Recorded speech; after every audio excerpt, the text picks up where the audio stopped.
పాత్రికేయ సోదరులకు మీడియా మిత్రులందరికీ కూడా పేరు పేరున నమస్కారాలు. ఈ సినిమా ఎలా ఉంటుందంటే, మనం కేఎఫ్సి సెంటర్కి వెళ్ళి మంచి చికెన్ బకెట్ తీసుకొని వెళ్ళి కూర్చుంటే ఎట్లా ఉంటుందో వేడి వేడిగా తింటా ఆ మజాని ఎంజాయ్ చేస్తా, అలా ఉంటుంది ఈ కేఎఫ్సి నుంచి వచ్చే సినిమా.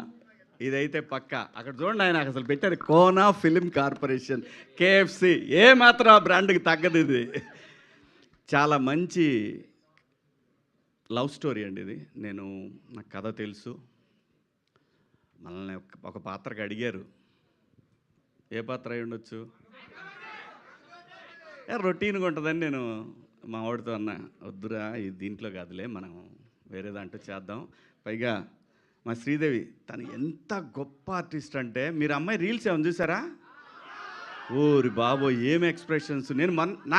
నాకు కోర్టు సినిమా చేసేంత వరకు ఎవరి పిల్ల ఏదో ఓకే ఎర్రగా బుర్రగా ఉంది, బాగుంది, తీసుకున్నారు హీరోయిన్ అనుకున్నా. ఆ సినిమా అయిపోయినాక 6 నెలలకి తనకు ఒక రీల్ పెట్టానమాట శ్రీదేవికి. ఏటమ్మా ఇదే అని అన్నా. అస్సలు బాబోయ్, ఇందాక అదే చెప్తున్నాను. అందుకు ఎంత మంచి ఆర్టిస్ట్ అంటే చాలా చాలా మైన్యూట్గా ఉంటాయి తన రీల్స్లో ఇచ్చే ఎక్స్ప్రెషన్స్. చాలా గొప్ప ఆర్టిస్ట్ అవుతుంది, చాలా దూరం వెళ్తుంది. అలాగే రోహన్ ఏదోట్లే అబ్బా, నా ఇష్టం వచ్చిందంట మంగపతి ఇక్కడ.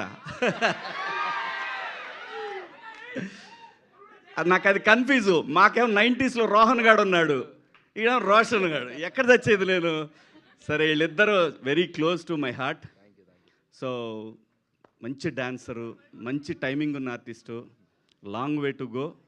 పైగా మనోడి హ్యాండ్ కూడా మంచి లెగ్, బ్రహ్మాండంగా వరుసన మంచి మంచి బ్యానర్స్లో మంచి సినిమాలు చేస్తున్నాడు, మంచి బిహేవియరు. సో ఇది చాలా ఇంపార్టెంట్ అప్కమింగ్ ఆర్టిస్టులకి.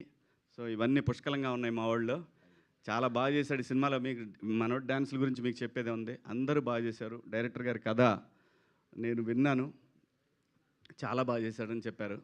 సో కోనా గారి ఆ గొడుగు కింద వీళ్ళందరూ కూడా చాలా సేఫ్ జోన్లో ఈ సినిమా నుంచి నెక్స్ట్ లెవెల్కి వెళ్ళబోతా ఉన్నారు వీళ్ళందరూ. ఖచ్చితంగా కోనా గారి ఫోటో వాళ్ళ జీవితకాలం పెట్టుకోవాలి, కొత్త డైరెక్టర్ కానీ వీళ్ళందరూ కూడా. ఎందుకంటే వీళ్ళందరికీ ఎవరికి తెలీదు, ఈవెన్ మన శివగారికి కూడా తెలీదు. కోనా గారు ప్రొడ్యూసర్గా చేసిన సినిమాకి ఆ సినిమాకి చేసిన ట్రైలర్కి నేను అసిస్టెంట్ అనమాట అక్కడ ఆ స్టూడియోలో, ఎడిటింగ్ డిపార్ట్మెంట్లో, రాజ్భవన్ రోడ్లో.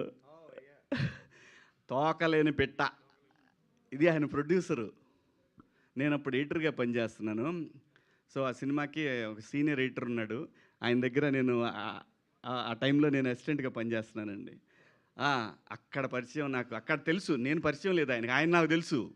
కోనా గారు ఏదైనా టైం రావాలి. నేను చాలాసార్లు అనుకునేవాడిని, ఎందుకంటే అసలు ఆయన రాసిన కామెడీ స్క్రిప్ట్లు ఎవ్వరు రాయాల. ఈవీవి గారి తర్వాత అంత స్థాయిలో కోనా గారు ఆయన స్క్రిప్ట్లు అంత అద్భుతం. కానీ ఎప్పుడు బాధపడేవాడిని, ఎందుకు రావు మనకి, వీళ్ళ దగ్గర నుంచి ఎందుకు క్యారెక్టర్లు రావు అని ఫీల్ అయ్యేవాడిని నేను. ఏదైనా టైం రావాలి రబ్బాయి, దేనికైనా లైఫ్లో దేనికైనా టైం రావాలి. టైం వచ్చినప్పుడు అన్నీ అవే సెట్ అవుతాయి, కాకపోతే అప్పుడు మనం రెడీగా ఉండాలి. సో ఈ సినిమా రేపు 13వ తారీఖు రిలీజ్ అవుతూ ఉంది. సేమ్ కోర్టు డేట్ అందరూ 14 కదా అంటారు, 13 ప్రీమియర్ వచ్చాం, ఆ రోజే హిట్ టాక్ వచ్చింది. ఇది కూడా అంతే, మార్చి 13 సూపర్ హిట్ అవుతుంది. మీ అందరు దీన్ని ఆదరిస్తారు. Kalyani surgery went well. Please make sure you have the corneal topography, posterior float and corneal pack. అసలు తను టచ్ చేస్తేనే ఒక వైబ్రేషన్ వస్తుంది. తమన్ గారు నాకు చాలా చాలా చాలా చాలా సంవత్సరాల క్రితం తను కష్టపడే రోజుల దగ్గర నుంచి నాకు తెలుసు. నందమూరి తమన్ కావచ్చు, కొణిదెల తమన్ కావచ్చు, తెలుగోళ్ళ తమన్, అది చాలా బాగుంది కదా. జై తమన్. సో అందరికీ కూడా పేరు పేరున ఇక్కడికి వచ్చేసిన మీ అందరికీ కూడా thank you so much. Thank you Kona గారు పిలిచినందుకు. థ్యాంక్ యూ మీడియా మిత్రులకు అందరికీ కూడా థ్యాంక్స్. కలుద్దాం, తొందరలో కలుద్దాం. Thank you. సో మీ ట్రిపుల్ఎస్ కూడా ఫస్ట్ అడ్వాన్స్ కంగ్రాచులేషన్స్ అండి. సాంప్రదాయాన్ని సుబినికి కూడా థ్యాంక్ యూ. అంతే, అంటే మైక్ తీసుకుంటూ చెప్తున్నాను అనమాట నేను దానికి. All the best. అండ్